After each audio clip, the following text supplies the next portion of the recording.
Welcome to the IELTS Speaking Higher Level course. My name is Oliver Davis.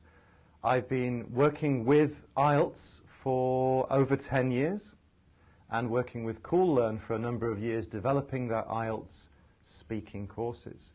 I was an IELTS examiner in the speaking and writing modules for also over 10 years here in Beijing, and here is my higher level speaking course. Now, this course is aimed at people that want to get a 6.5 or above. As you all know, it's not easy to get beyond a 6. The step from a 6 to a 6.5 to a 7 to higher than a 7 is quite challenging. And I'm going to try and help you with that. Right, so here is the introduction to my speaking course. So, the aims. I want to get you to understand how to get a 7 and over. This means you have to know what to focus on. I want to get you to train yourself, to learn to train yourself. Keep practicing structures and patterns which will enable you to get beyond that 6, beyond that 6.5. I want to get you to master specific things that native speakers do when they talk, which is quite difficult, and master tricks to help your pronunciation score increase. Also grasp how to master fluency by improving the other areas. So to get beyond a 6.5, you have to learn how the different parts work together to getting the higher score. Okay, so the important things to know are you need to speak more like a native to get a 7 or more. Now, Cambridge are quite clever. They design the exam very, very well. They don't just design the exam to test, oh, can you do this, can you do that, can you do that? They actually want you to speak a little bit more like a native. And the more like a native you speak, and the more naturally you put words together, the higher the score you will get. However, you do not need to speak exactly like a native. You need to use language quite flexibly. You need to understand the flexible use of language in different contexts. You need to listen. You have to get rid of basic grammar errors. They have to go. The basic grammar errors that people keep making, stop them, get past a 6. These have to go. So in some ways, to get higher than a 6, you have to also go back to basics. You have to master some nuances of meaning, some little subtle things that native speakers do when they speak and when they listen, when they communicate. This means you must think for yourself while training yourself. And that's an important way to become more natural. Just memorizing chunks of language that native speakers use is not going to really help you take that step beyond. Right. So, let's just put ourselves in the picture for a second. A speaking test. The examiner, the candidate. The examiner has a booklet with questions, a stopwatch and a recorder, and the candidate, you, are sitting listening and responding to questions. This is the situation. And the examiner also has a set of band descriptors, a scoring criteria in front of them. And we're going to take a quick look at that right now. Now, the role of the band descriptors is really the job of the Cambridge examiner, yes.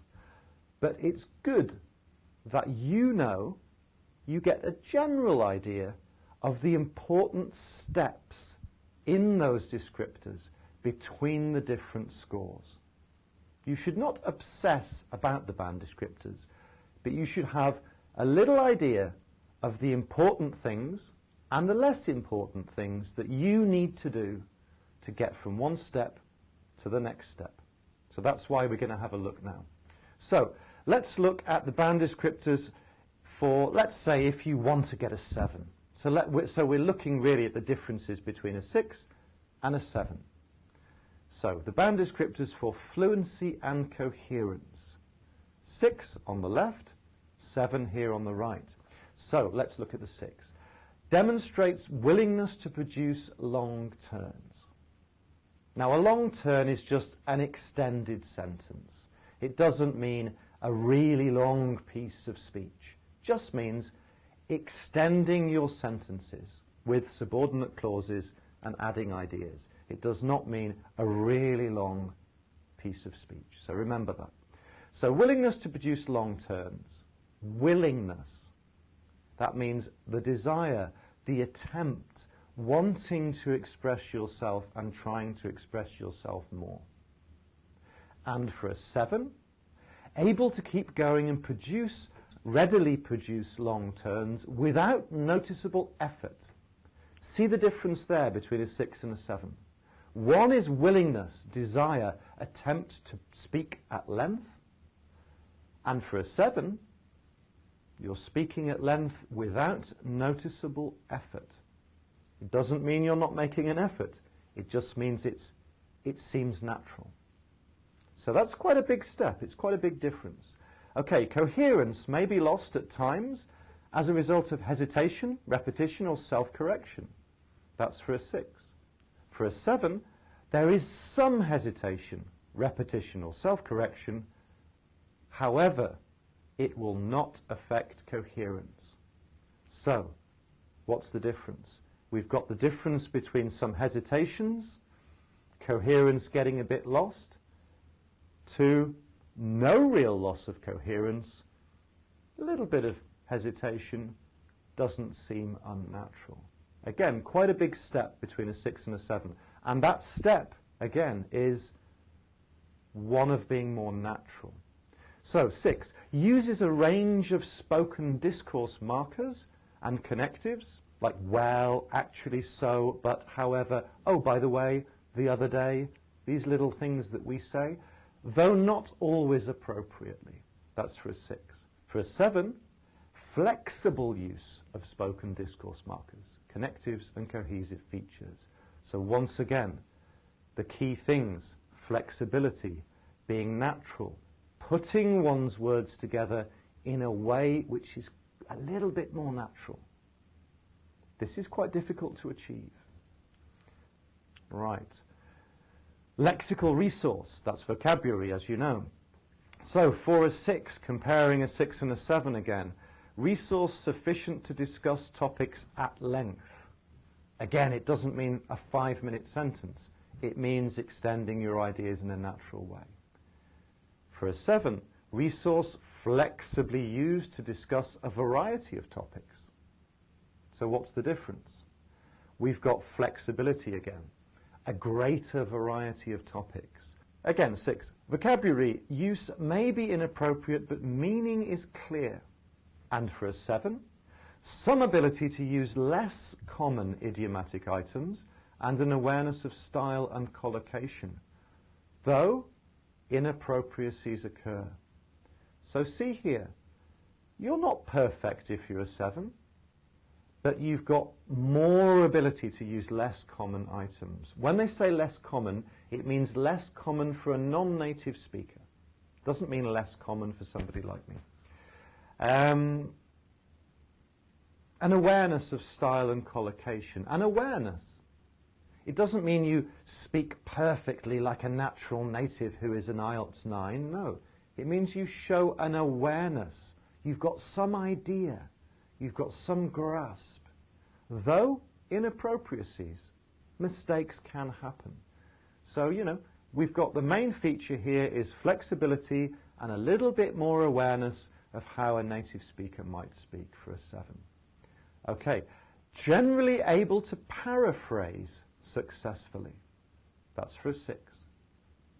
7, effective use of paraphrase as required. So, we've got from someone who can sort of rephrase what they want to say. If they can't find a word, they can sort of describe what they mean. And for 7, if you can't find a word, you can Describe quite accurately and flexibly whenever you need to get your point across. So again, these are quite big steps, and the steps require flexibility and more accuracy. Grammatical range and accuracy between 6 and a 7. Okay, 6 produces a mix of short and complex sentence forms. Very short basic forms and extended sentences with subordinate clauses, and a variety of structures with limited flexibility. You're not expected to be perfect for a 6 with grammar, but you are meant to be able to be to some extent flexible in expressing what you want to express with mistakes. But for a 7, a range of structures is flexibly used. Error-free sentences are frequent. So again, we've got flexibility. You can't memorize flexibility. You have to train yourself to become more flexible. We'll talk about this in this course. So error-free sentences are frequent. You can make mistakes, but quite commonly, especially in basic sentence structures, you will speak without mistakes. Okay, 6, though errors frequently occur in complex structures, these rarely impede communication. So errors in complex sentences can occur quite often for a 6, but they don't affect you getting your message across to the examiner. However, for a 7, simple and complex structures are used effectively, despite some errors. So we're talking more flexible, more effective, more accurate, though some errors occur, and a few basic errors persist, but not many. Okay, pronunciation. Very difficult to teach pronunciation, or at least people think it's difficult to teach. 6 to 7. 6. Use a range of phonological features, but control is variable. 7. Some control of a wider range of phonological features to convey subtle meaning. Again, it's difficult to explain this really, but we're talking about things like intonation, using stress on words properly, the pace of how you speak. So I would encourage you during this course to listen to how I speak. You will notice that I'm not really speaking very fast most of the time. You will realize that because I'm not speaking very fast, I'm putting stress and emphasis on certain words, and I'm also pausing in certain places. And one of the tricks, one of the keys to great pronunciation is doing this, pausing and stressing. These are the most easiest things to learn as well. Learning intonation is very difficult. So listen throughout the whole of this course. Where is Oliver pausing in his sentences? Which words is he stressing in his sentences, and why? 2 little things to listen out for. This itself will help you improve your pronunciation. Anyway, chunking is generally appropriate. Chunking is the grouping of words before my pauses. But rhythm may be affected by lack of stress timing. 7, can sustain appropriate rhythm fairly often. Not always, just fairly often. So listen to the rhythm of my sentences. How where I pause and where I stress affects your understanding of what I'm saying. Because that's the important thing. The more the examiner easily understands what you're saying, the higher the score will be. Because after all, that's what language is about. Some effective intonation, but not always sustained for a 6. 7, can be fairly effortlessly understood. See, it's all about understanding. Though some mispronunciation may occur. So you don't have to worry about having a British accent or an American accent or an Australian accent. You need to be fairly effortlessly understood throughout, though some mispronunciation may occur. Finally, Individual words and phonemes may be mispronounced, but only causes occasional lack of clarity. So for a 6, you've got to get your words, the phonemes, you know, the vowel sounds, the consonant sounds. You've got to get these fairly accurately and clearly pronounced. But for a 7, accent only has occasional effect on intelligibility. It's okay to have an accent. Doesn't matter what your accent is, as long as you can communicate and be understood clearly. Okay, so just bear in mind throughout the whole course, listen carefully to where I stress my words and where I pause. That will really help a lot. Okay, let's move on. Key features in the band descriptors, quick summary. You don't have to be perfect. You do not have to use highly academic vocabulary, but you have to use the vocabulary you use flexibly. You do not have to use lots of colloquial expressions. It doesn't say anywhere you need to speak with colloquial expressions. It says less idiomatic expressions, less idiomatic for you. Phrasal verbs, normal things that normal native speakers use in conversation correctly. You have to polish your basic grammar errors. Yes, a few tiny little basic errors can persist. Try and get rid of all your basic errors. Otherwise, getting beyond a 6 is going to be very, very difficult. And getting beyond a 6.5 will be more difficult.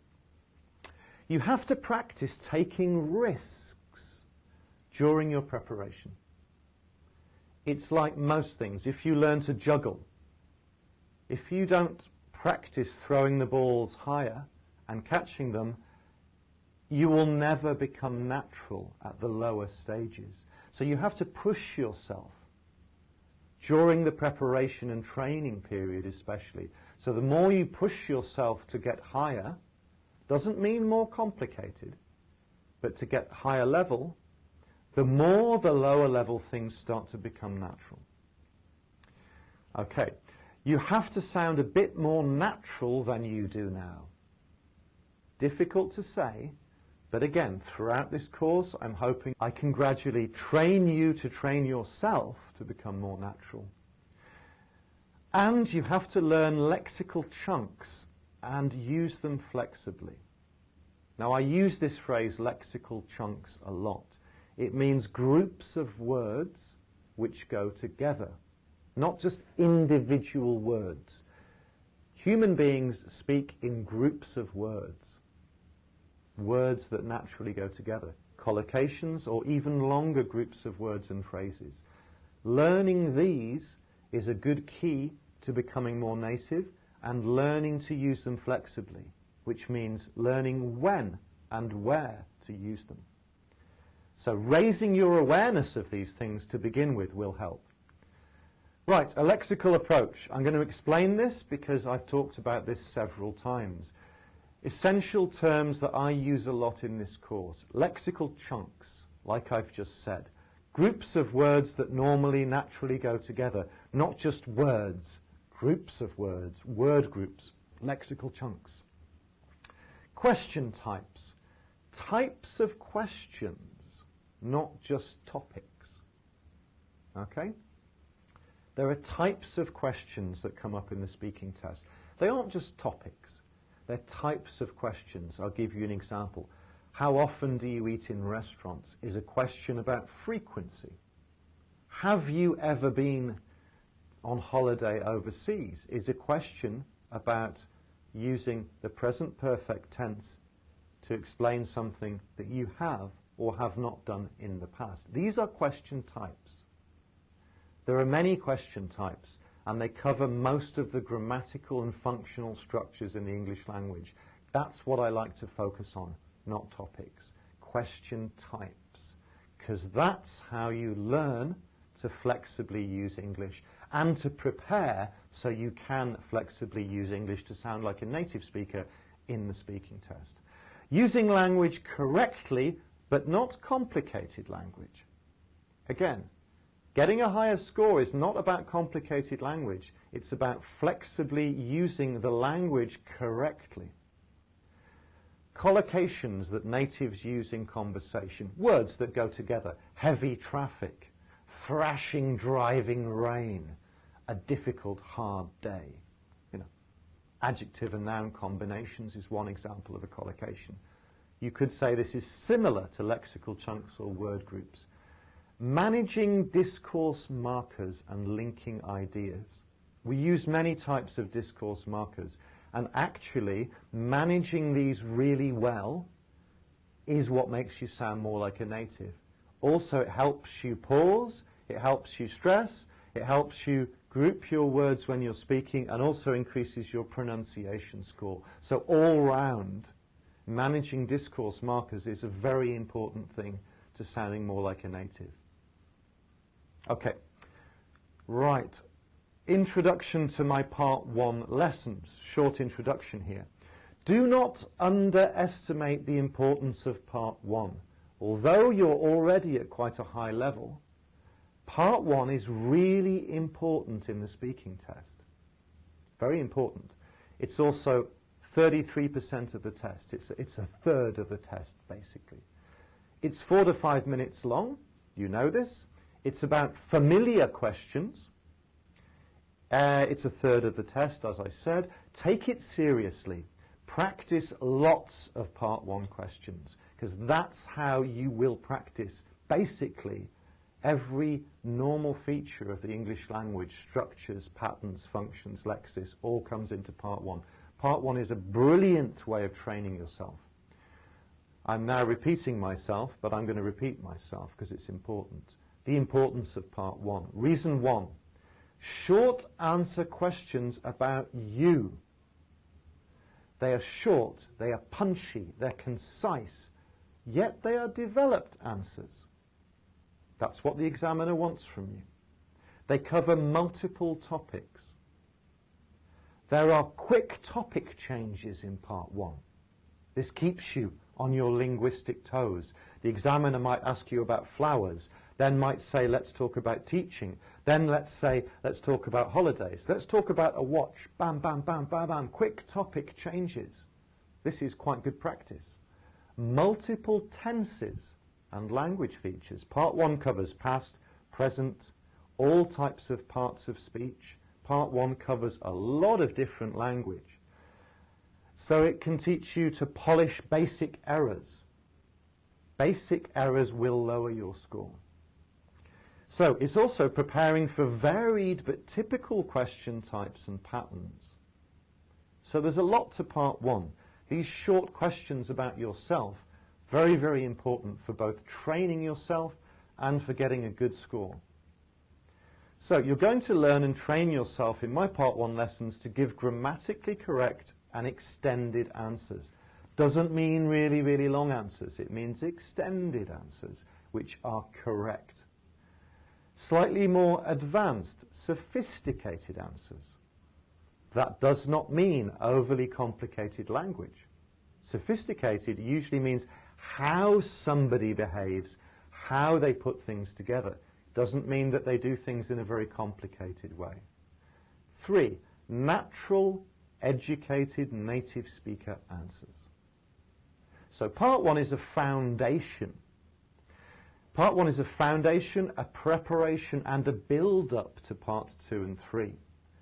So follow me in this course and you'll see exactly why and how I think part 1 is very important for you to practice in order to do well in the other 2 parts of the test and to improve your English in general in any kind of communicative-based test. Right, so introduction to part 2 and 3. So part 2, as you know, is 3 to 4 minutes. You have a long turn, which lasts 2 minutes, and this is a very long turn, 2 whole minutes. You have 1 minute to prepare, and the examiner gives you a topic on a topic card. Part 3, 4 to 5 minutes, discussion questions based on the general topic of part 2. You know this. General open discussion topic, not about you, about your opinions about wider social issues. So not about yourself, but about your opinions and ideas and thoughts about wider social issues. So my part 2 and 3 lessons. Short introduction. Do's and don'ts of part 2 and 3. Extra advice, tips from an examiner. Essential things to always remember, and my approach. Advanced approaches to training yourself don't mean complex language. Practicing structures and chunks of language you can use in many different answers. And forcing yourself to stop making those persistent basic errors through intense practice, by intense practice. Part 2, do's and don'ts. So for part 2, do speak in a calm, controlled pace. There's no need to rush. Spend your minute preparation time noting the key steps to your answer, the logic of your answer. Try to tell true stories. Try to tell true stories, because you are more likely to remember true stories than stories you make up. A psychological fact. Don'ts. Don't memorize whole topic-based answers. This will be wasting your time and will make you sound unnatural. You will not get beyond a 6 for this. Don't worry about time too much. The examiner will stop you. You just continue talking at your pace, no rush, covering your main points without worrying about time. Don't worry if you do not have time to finish your answer and the examiner interrupts you. It's totally fine. It's completely fine. You don't even have to cover all the points. Okay, part 3, do's and don'ts. Remember, it's about wider social issues. It's not about you or your family. You can use your own opinions or an example from yourself or people you know. Make it clear it's an example, but it's not about you. State your opinions, give examples from society. Listen to questions carefully. The examiners can ask questions quite quickly, or slightly difficult questions, or unexpected questions. Got to really listen. Don't memorize topic-based answers again. Don't worry about time too much. Again. Don't worry if you don't have time to finish your answer. Again, just let yourself go. And don't worry if you are interrupted. The examiner asks another question. This is completely normal. So, extra advice for part 3. Although we're not on to part 3 lessons yet, you might want to make a note of this, because this is, remember, the introduction to my whole course. Go into it with the right attitude. Examiners are looking to make the most of you. Sometimes examiners are pushing you or being a bit difficult because they want to challenge you. They want to get you to expand on your answers. They will expect you to expand. They may ask you more challenging questions. The better you are, the more challenging they may ask you questions. They are not trying to catch you out. Most examiners are not trying to catch you out. But if you've been churning out memorized answers throughout the whole test, then they will try and test you. They will test you more because they want to see, is this person really a 6.5 or a 7? Or are they just good at doing part 1 and 2 because they've memorized a lot and they sound a bit like a native? So part 3 can be a tester. They really will test you the most in part 3 because they can. You need opinions. So you need to think while preparing. You need to actually think. You don't need to be complicated in your opinions or different, but your opinions need to be well said. You need to phrase what you say logically and naturally, and that's how you will sound more native. Okay, my approach here. So, part 2. Topic, question type. This is what we will cover, the layout of the lessons, basically. We will talk about a topic, and then we'll talk about the question types in the topic. Part 3, follow-up topics and common question types in relating to that topic. Part 2, common topics, question types. Part 3, etc., etc. So we will follow this pattern. So our Part 2 and 3 lessons are alternated, basically. The Part 2 and 3 lessons are together in one group, and we will do a Part 2, then the next lesson will be a Part 3 based on that. A Part 2, then the next lesson will be a Part 3 based on that. So we will study generic question types and topic types, which can cover multiple types of questions. So although obviously our examples will be related to some topics, the question and answer types will be able to be used flexibly in many different areas of the speaking test. So flexibly used in many, many parts of the test. And that's what I want to get through. So if we're talking about one particular thing, remember, how can that be used to answer different questions in different aspects of the test? So the layout of Part 2 is basically initially in general topic areas. We train ourselves with common generic topics, lexis, structures, and language that can be used flexibly across topics as well.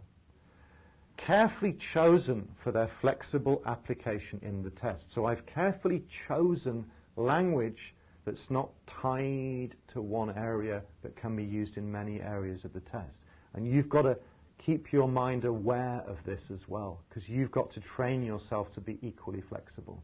So learning lexical chunks and understanding them, using word groups, structural patterns, understanding them, how to use them flexibly, is an underpinning point that I keep making throughout this course. Okay, so the breakdown. The types of Part 2 topics and techniques that I will be talking about. Key language, of course. Structures, patterns, advanced usage. Getting the basics right. Correcting those basic errors. Pronunciation, pace, rhythm. Training you to use lexical chunks and collocations for a high score. Developing confidence through practice and getting the right mind, having the right attitude to training yourself. The layout of Part 3. So there's 2 types of questions and the techniques to answer them. Importance and priority. Agreeing and disagreeing, giving opinions, advantages and disadvantages, identifying problems and solutions, talking about differences and similarities, evaluating 2 different opinions. Each lesson we practice 2 of these.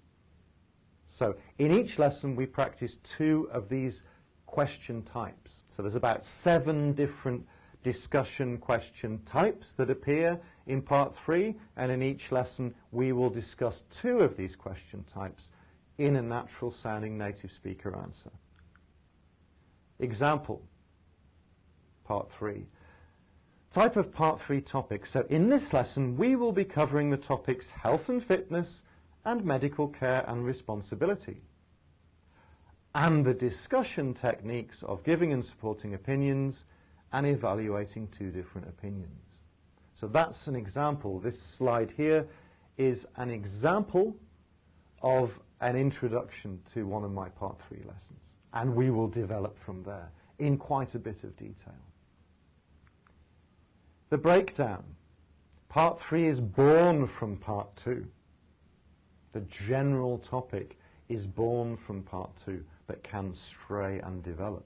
So, again, key language, structures, patterns, advanced usage, getting the basics right, correcting the basic errors, pronunciation, pace, rhythm, training to use lexical chunks, collocations for a higher score, and developing confidence through practice of the right mind. So we see exactly the same theory for the whole test, just adapted to the different parts. So you have to study. It's as simple as that. No lessons in the world will be able to give you the answer if you do not practice and you do not study what you're being told, even if sometimes you feel a bit bored. I understand that. So practice, and the right practice is essential. Watch the lessons. Pause. Pause and make notes with pen and paper throughout the lessons. Use a use a DRD recording device to record yourself. Play your voice back to yourself. Play your answers back to yourself. Double check your notes. Write practice answers. Record yourself. Listen to yourself. Correct yourself. All of these steps will really help you improve. Language doesn't just enter your head and stay there. It doesn't enter your head, stay there and get used like a native speaker without training the brain. And that's what we're going to do. That's what I'm going to try and encourage you to do. Get prepared. Okay, so before we start this course, get ready. Get a notebook and a pen and use it for my lessons. Get a DRD recording device and use it only for your IELTS speaking preparation. Make a point of not forgetting to stop and start the video. Stop these videos anytime. Replay them. Make notes. Do this all the time, after every slide or every 2 slides, and make notes. Do the tasks I suggest along the way. Always check your work and practice variations on the answers. Don't take everything literally. Learn to use things flexibly. Listen to my pronunciation, my chunking, my pausing, my rhythm. Actually, try to imitate me. Try to copy to some extent where you see me pause, where you see me stress. So, imitation. Think of that as a good exercise, not as copying or memorizing, but as an exercise. So, get comfortable, get your headphones on, get all the things that I've suggested you prepare, and get a fast computer so you don't have to worry about technological issues. So, thank you, and listen to this presentation again if I were you, make notes, and get yourself prepared for the Making It Easier Higher IELTS Speaking course by me, Oliver. Thank you.